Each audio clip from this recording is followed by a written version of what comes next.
सभी छात्र छात्राओं को नमस्कार, अस्सलाम वालेकुम। मैं शशिकांत आपको आज जीव विज्ञान के बहुत ही महत्वपूर्ण प्रश्न जिनके बारे में आज हम बताएंगे, और अगर उन प्रश्नों को आप तैयार कर लेते हैं तो दावा करते हैं इससे बाहर पेपर में कुछ नहीं मिलेगा, इससे बाहर एक भी प्रश्न बाहर नहीं होगा। ये बहुत ही इम्पोर्टेंट क्वेश्चन है।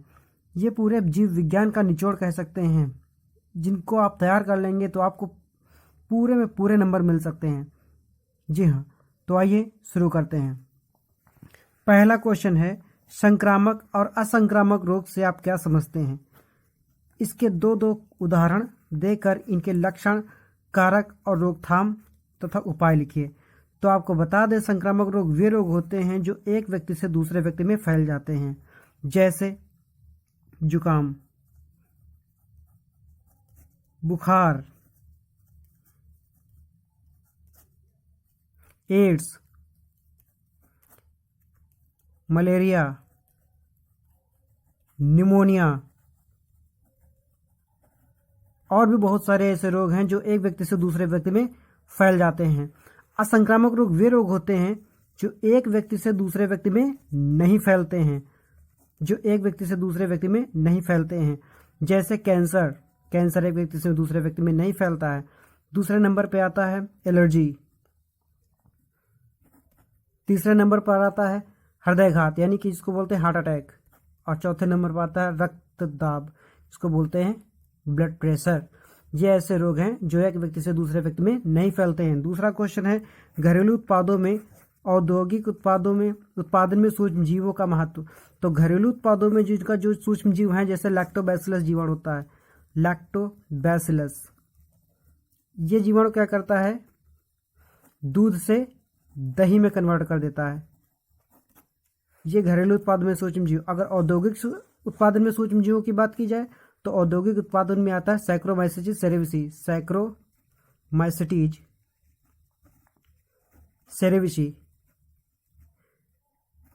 सेरेविसी।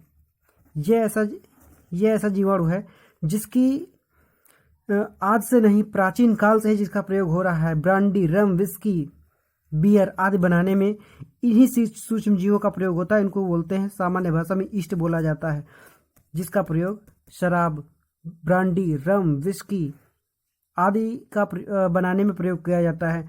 और जो घरेलू उत्पादों में आता है वो लैक्टोबैसिलस जीवाणु होता है, जिसको बोलते हैं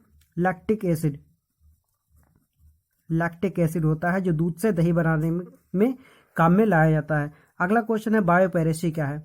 बड़ी बड़ी जो मल्टीनेशनल कंपनियां होती हैं, जो संगठन होते हैं, वो क्या करते हैं, किसी भी उत्पाद को अपने यहाँ से दूसरे जगह निर्यात करना, वो बायोपेरेसी कहलाता है। चौथे नंबर पर आता है अनुकूलन। अनुकूलन क्या है? जैसे कोई पौधा है, ये मान लेते हैं पौधा खड़ा हुआ है, ठीक। ये पौधा क्या करता है, इस पर जो वातावरण का होता है वो बाहरी प्रभाव भी पड़ता है और आंतरिक प्रभाव भी पड़ता है। मतलब बाहर से भी वातावरण का प्रभाव पड़ेगा और अंदर से भी वातावरण का प्रभाव पड़ेगा। तो ये पौधा क्या करेगा, उसी वातावरण में ढलने की कोशिश करेगा।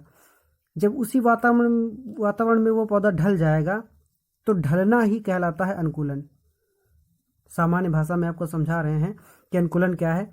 जब किसी पौधे पर बाहरी वातावरण तथा आंतरिक वातावरण का प्रभाव पड़ता है तो वो पौधा क्या करता है, उसी वातावरण में ढलने की कोशिश करता है और ढल जाता है, और उसी को बोलते हैं अनुकूलन। अनुकूलन भी 6 प्रकार से होता है, जैसे जलोद्भिद पादपों में अनुकूलन, जो जल में होते हैं, लवणोद्भिद पादपों में अनुकूलन, मरुद्भिद पादपों में अनुकूलन, ठीक, शुष्कोद्भिद पादपों में अनुकूलन।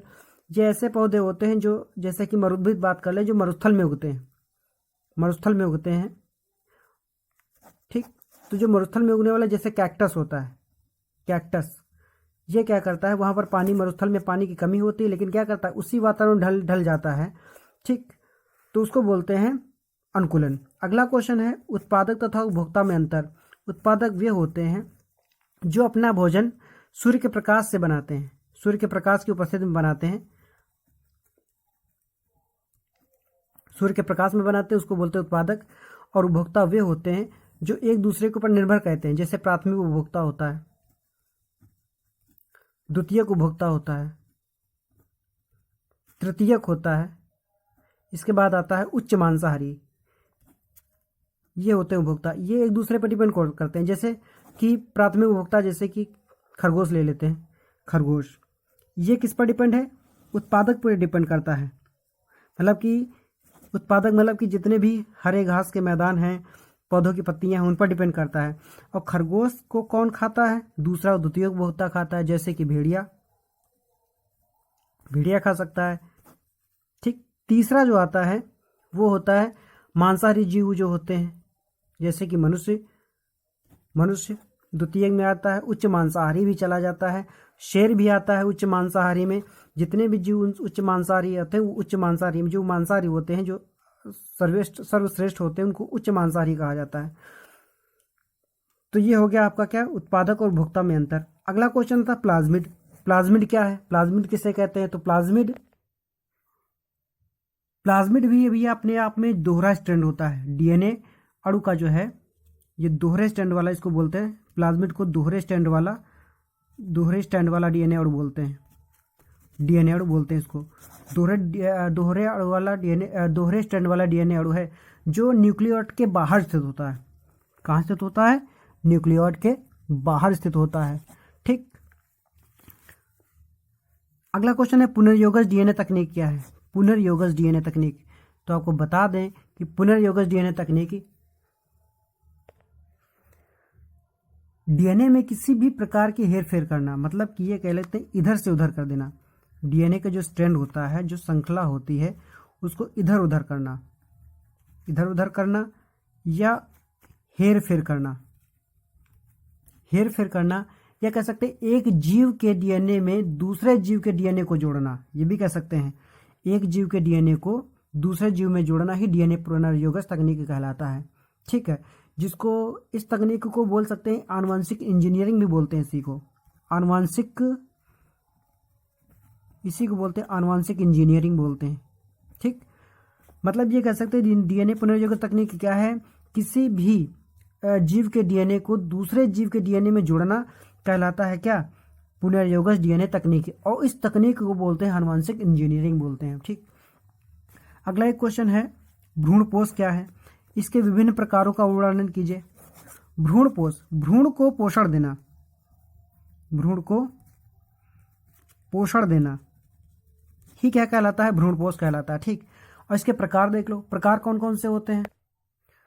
भ्रूणपोष 3 प्रकार का होता है, जिसमें पहला होता है केंद्रकीय भ्रूणपोष, दूसरा होता है कोशिकीय भ्रूणपोष, कोशिकीय भ्रूणपोष, तीसरा होता है हिलोबियल भ्रूणपोष कहलाता है। ठीक, मतलब ये कहने का है भ्रूण को पोषण देना ही क्या कहलाता है? भ्रूणपोष कहलाता है। जब कोई भ्रूण अंकुरित होता है तो अंकुरण के समय जो पोषण प्रदान करता है वो किसका काम करता है? वो भ्रूणपोष का ही काम होता है। ठीक, अगला क्वेश्चन है डीएनए तथा आरएनए में अंतर। डीएनए का पहला पूरा नाम लिख लेना, डीऑक्सीराइबोज न्यूक्लिक एसिड होता है। और आरएनए का भी पूरा नाम होता है राइबोन्यूक्लिक एसिड होता है। इसमें डीऑक्सीराइबोज शर्करा पाई जाती है, इसमें राइबोज शर्करा पाई जाती है। इसमें 4 क्षारक होते हैं, एडेनिन, थाइमिन, गुआनिन, साइटोसिन। इसमें कौन कौन से होते हैं? Adenine, cytosine. आरएनए में कौन कौन से होते हैं क्षारक? फिर से बता दें आपको कि एडेनिन, गुआनिन, साइटोसिन और यूरेसिल होता है। यानी थाइमिन की जगह इसमें क्या जुड़ जाता है? यूरेसिल लग जाता है। ठीक, ये आपको 3 अंतर, कम से कम आपको 3 अंतर लिखने पड़ेंगे। कभी कभी क्या होता है कि डीएनए आरएनए में अंतर ना पूछ करके पूछ देता है एमआरएनए क्या है, एमआरएनए और टीआरएनए। एमआरएनए होता है मैसेंजर आरएनए, टी होता है ट्रांसफर आरएनए। ठीक है, अगला क्वेश्चन है रेड डाटा बुक किसे कहते हैं? रेड डाटा बुक आपको बता दें जितने भी विलुप्त प्राणी हैं, जो आज के समय में जितने भी विलुप्त प्राणी होते जा रहे हैं, उनकी एक लिस्ट बनती है, जिसको बनाता कौन है? IUCN ये जारी करता है। इस बुक को कौन जारी करता है? IUCN, international union conservation of Nations. ठीक, ये बुक जारी करते हैं, जिसका मुख्यालय है जिनेवा में। ये क्या करता है? जितने भी विलुप्त प्राणी हैं उनकी एक लिस्ट बनाता है। उस लिस्ट जो बन जाती है उसी को बोलते हैं रेड डाटा बुक बोला जाता है। ठीक है, अगला क्वेश्चन है डाउन सिंड्रोम, टर्नर सिंड्रोम और क्लाइनफेल्टर सिंड्रोम। डाउन सिंड्रोम क्या होता है? डाउन सिंड्रोम में क्या होता है? जो मनुष्य में जो मानव गुणसूत्र होते हैं वो 46 की जगह कितने हो जाते हैं? वो 46 की जगह 47 हो जाते हैं, 47। जिसकी वजह से क्या होता है? जिसकी वजह से होता है 46 की जगह 47 गुणसूत्र हो जाते हैं, जिसमें 47वें गुणसूत्र वाली ऐसी संतानें जिनका मस्तिष्क क्या होता है, अल्प विकसित होता है, जिसके बाद इनके जो सिर होते हैं गोल होते हैं, होंठ नीचे की ओर लटका रहता है। यूँ कह सकते हैं कि इनका जो मुख है अत्यंत हमेशा खुला रहता है, हर समय खुला रहता है। और ऐसे बच्चे कैसे होते हैं, मंद बुद्धि के कहलाते हैं, मंद बुद्धि के होते हैं। और इसकी डाउन सिंड्रोम की खोज की थी लैंगडन डाउन ने, लैंगडन डाउन ने की थी। कब की थी, 1862 में की थी। हमेशा याद रखना, ये क्वेश्चन बहुत पूछा जाता है, डाउन सिंड्रोम किसे कहते हैं। और हाँ, इसी को बोला जाता है, कभी कभी क्या होता है डाउन सिंड्रोम ना पूछ करके पूछ देता है कि मंगोलियन जड़ता किसे कहते हैं, मंगोलियन जड़ता। ये क्वेश्चन बहुत पूछा जा रहा है आजकल पेपर में, पिछले भी पेपर में था, डाउन सिंड्रोम की जगह पर क्या पूछा गया था, मंगोलियन जड़ता। बिल्कुल सेम इसी का सेम टू सेम क्वेश्चन है, और इसी का जो है आंसर भी बिल्कुल सेम है। तो मंगोलियन जड़ता किसे कहते हैं, डाउन सिंड्रोम कैसे कहते हैं, कंफ्यूज होने वाली बात नहीं, एक ही है ये दोनों। अगला क्वेश्चन है, इसी में है टर्नर सिंड्रोम और क्लाइनफेल्टर सिंड्रोम, ये देख लेना, ये भी बहुत इंपॉर्टेंट क्वेश्चन है। ठीक, अगला क्वेश्चन आता है मलेरिया रोग के रोगजनक और लक्षण उपचार। मलेरिया रोग देखो क्या होता है, मलेरिया रोग आपको बता दें कि ये मादा कह सकते हैं मादा एनोफिलिस फैलाती है मच्छर, जिसका वाहक होता है प्लाज्मोडियम। प्लाज्मोडियम प्रोटोजोआ होता है, जिसकी वजह से मलेरिया रोग फैलता है। और ये कह सकते हैं इसकी 3-4 प्रजातियां होती हैं प्लाज्मोडियम की, जिसमें प्लाज्मोडियम वाइवेक्स होता है, प्लाज्मोडियम मलेरियाई होता है, और प्लाज्मोडियम फैल्सीफेरम होते हैं।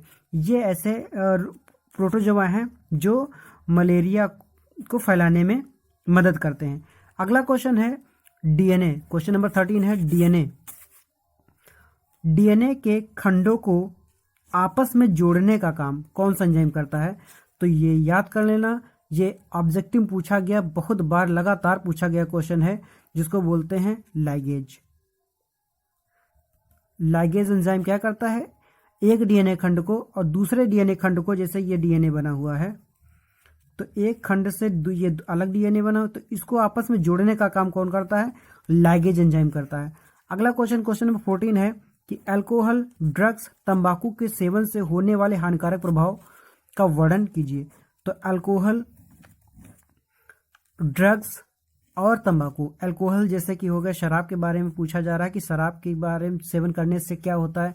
ड्रग्स में आता है, जैसे ड्रग्स में कह लें हीरोइन आता है, मार्फिन आता है, मार्फिन, ठीक, और एक आता है भांग जिसे कह सकते हैं। ये सब कैसे हैं, ये आपके ड्रग्स हैं, ठीक, जिनके सेवन से मस्तिष्क का मेन हिस्सा काम करना थोड़ी देर के लिए बंद कर देता है, संतुलन अपना नहीं बना पाता है बॉडी के ऊपर, जिसके द्वारा जो है कई प्रकार के हानिकारक प्रभाव भी पड़ते हैं।